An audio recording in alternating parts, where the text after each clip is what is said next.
Este video fue realizado para el concurso Betalento 2, La venganza de Adrián. Links en la descripción.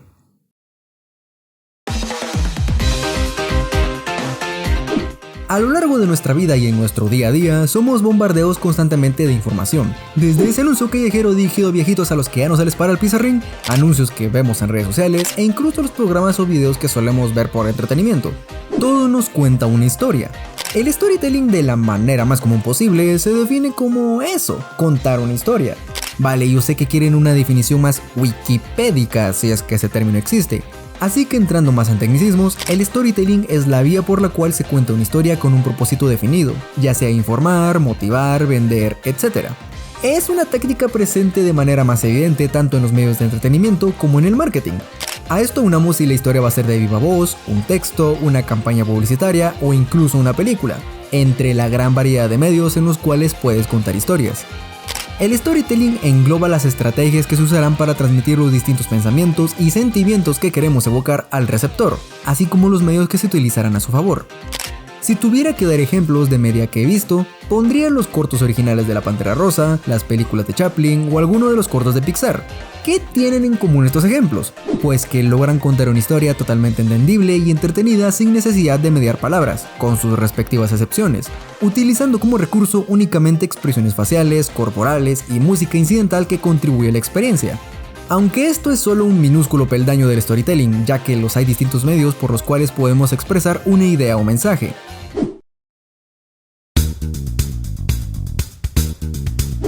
El shogunato Tokugawa, uno de los nombres por los cuales se le conoció el periodo Edo porque su capital pasó a ser Edo, sí, muy creativos no eran, estuvo comprendido entre los años 1603 a 1868 en Japón, tiempo donde la población permanecía regida por los grandes señores feudales encabezados por el shogun, quien era el jefe militar supremo.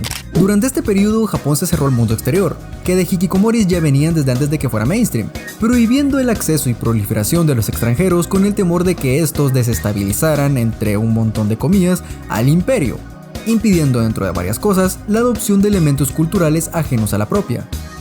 Hay que mencionar también que hasta poco antes del cierre de las fronteras, empezaron a llegar jesuitas españoles y portugueses con la intención de promover la palabra de nuestro Señor en Jesús, y aunque en un principio dichas creencias fueron parcialmente aceptadas, rápidamente se consideraron una amenaza, iniciando así la persecución de los cristianos.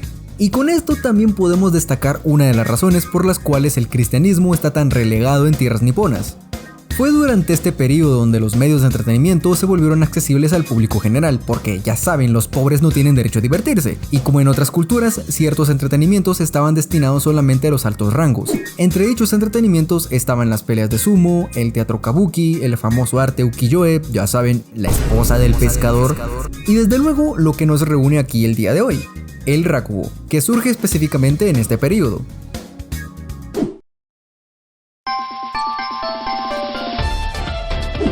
Cuando hablamos sobre hacer reír, podemos tener distintas imágenes en mente.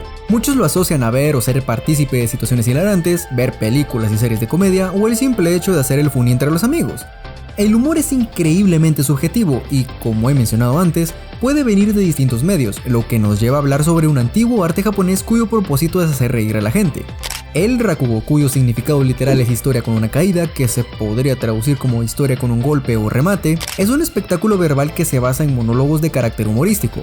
Las presentaciones de rakugo son realizadas en una sala llamada yose, consistiendo en un storyteller denominado rakugoka, quien vestido con un kimono se sienta en un escenario al cual se le denomina kousa, sosteniendo un abanico sin levantarse de su asiento para contar una extensa historia cómica, inspirando así la imaginación del oyente. Estas historias son narradas como si fuera la conversación entre dos o más personas, cambiando el rakugoka constantemente de tono de voz, expresiones y demás para interpretar a cada uno de los personajes que se ven envueltos en su historia. O sea, hace la esquizofrenia pero para los funnies. El monólogo dura entre 15 y 30 minutos, terminando este con una frase sorpresa o remate denominado ochi. Sí, esto es básicamente otro rollo. Soy lo suficientemente viejo como para permitirme hacer esa referencia.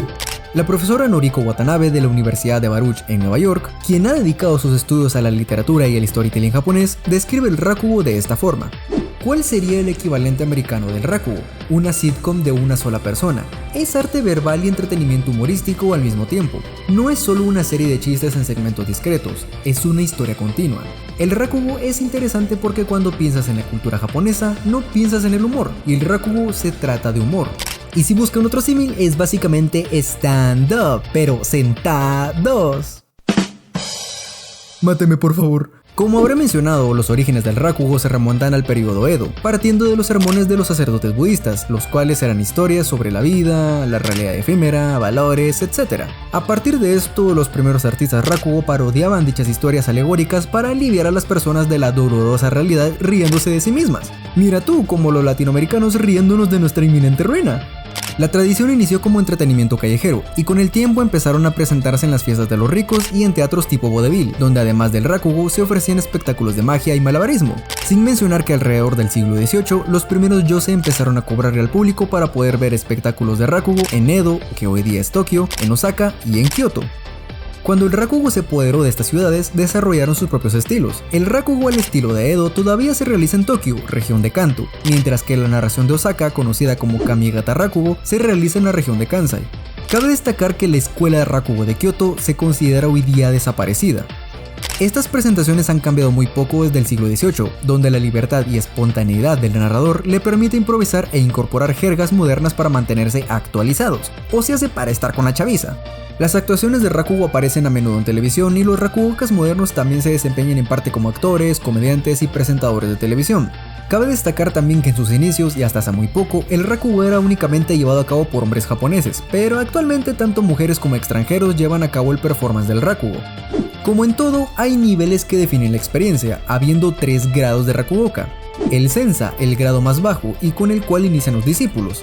Futatsume, grado intermedio y experimentado. Y los Shinoichi, maestros Rakugo expertos en este arte y quienes ya pueden entrenar discípulos. Convertirse en Rakugoka y por consiguiente maestro Rakugo es un proceso largo. Hablamos de ser un narrador profesional a nivel lingüístico. Los aspirantes a Rakugoka entrenan viendo a su maestro actuar y aprendiendo las convenciones específicas de la narración cómica, tales como crear personajes, usar distintos medios lingüísticos, así como crear sus propias historias.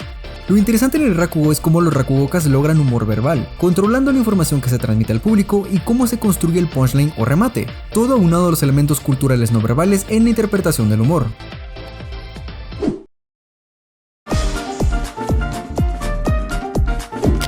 El Yugemo es un storyline de Rakugo muy famoso en Japón, el cual consiste en una historia bien funny sobre una pareja de huevones que no sabían qué nombre ponerle a su hijo recién nacido, así que gracias a las varias recomendaciones de un sacerdote, le pusieron todos los que se les ocurrieron ya que no se decidían por el idóneo, haciendo que el pobre niño se llamase... bueno, lo que ven en pantalla. Y el relato más conocido de Yugemo es aquel en el que cae en un lago y sus padres llegan casi a tiempo a salvarlo ya que todo el mundo tenía problemas en decir el nombre. El recitar este nombre completo y de memoria es un excelente ejercicio para los Rakugokas, tanto para eso, memorizar, así como para el ejercicio lingüístico de pronunciación. Sí, probablemente gracias a los memes de internet conocerán este nombre, ya que está recitado al inicio del ending del anime Yoshiraku, anime que nadie ha visto pero cuyo ending está chistoso. Y a continuación, escucharán a su servidor recitar el Yugemo.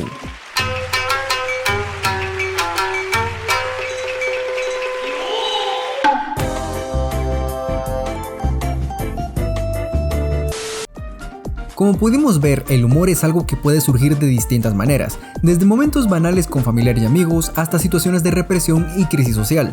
El cómo las personas a lo largo de la historia han buscado mil y una formas de reír a pesar de que la vida no siempre les sonría, a veces como mero escapismo y otras como diversión o entretenimiento, pero manteniendo en su mente lo que los llevó a ello. Es una de las razones por las que el humor y por ende la comedia es de mis aspectos favoritos dentro del entretenimiento, ya que el humor lleva a la construcción detallada de los chistes o situaciones dentro de una narrativa para poder soltar la bomba, donde el más mínimo error te puede llevar a arruinar el chiste. No cualquiera te puede hacer reír, no cualquier cosa te puede hacer reír, y es por eso que la comedia es un acto difícil, pero a su vez es despreciada por muchos. La gran subjetividad de la comedia es lo que la hace, para mí, uno de los mejores géneros del entretenimiento. La comedia es arte y el Rakugo, el arte del storytelling japonés. Y dime tú, ¿conocías el Rakugo y todo el contexto que lo envuelve? ¿Pudiste recitar el Yugemo sin equivocarte? Me gustaría saber tu opinión en los comentarios. Soy el JJ y no esperen que vuelva pronto, pero nos veremos en próximos videos. Eso espero.